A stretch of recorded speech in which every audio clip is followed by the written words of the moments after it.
West Bengal central school service কমিশনের পক্ষ থেকে একটি ইম্পর্ট্যান্ট নোটিশ জারি করা হয়েছে, সেটা ক্যাটাগরি ডিটেলস সংক্রান্ত।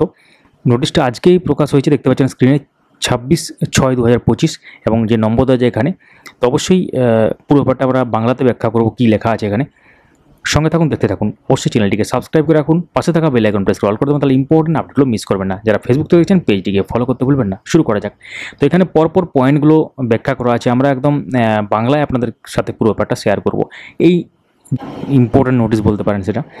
তো এই ইম্পর্টেন্ট নোটিশটি আমাদের টেলিগ্রাম চ্যানেল অলরেডি দিয়ে দেওয়া হয়েছে, আপনারা চাইলে সেখান থেকে ডাউনলোড করতে পারবেন, বা ফেসবুক পেজে অলরেডি সেটা এক্সপ্লেন করাও আছে। তাহলে আমরা শুরু করি ব্যাপারটা। তো এখানে যে ব্যাপারগুলো লেখা আছে সংক্ষিপ্তভাবে বাংলাতে আমরা আপনাদের সাথে বোঝাবার চেষ্টা করছি। সাম্প্রতিক আদালতের নির্দেশের প্রেক্ষিতে এখনই কোনো ক্যাটাগরি ডিটেলস সংগ্রহ করা হচ্ছে না।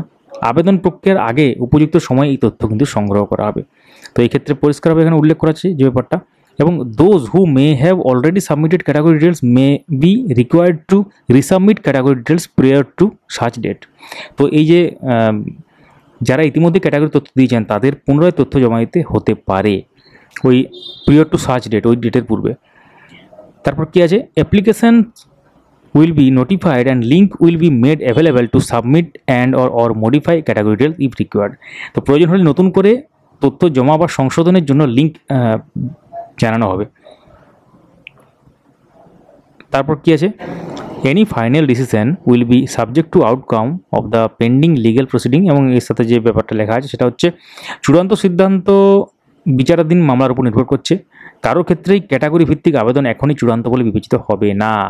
যে মামলাটা এখানে উল্লেখ করা আছে দেখতে পাচ্ছেন, State of West Bengal versus Amal Chandra Das, যেটা ওবিসি মামলার মূল যে পিটিশনার তার এখানে নামটা আছে দেখতে পাচ্ছেন, এবং ডায়েরি নাম্বার পরিষ্কারভাবে উল্লেখ করা আছে 34016/2025।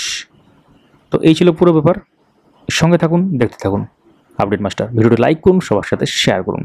আপনারা কমেন্টে জানাবেন যে আপনারা এসএসসির জন্য বা এসএলএসটির জন্য কি অ্যাপ্লাই করেছেন। ভিডিওটি সবার সাথে শেয়ার করুন।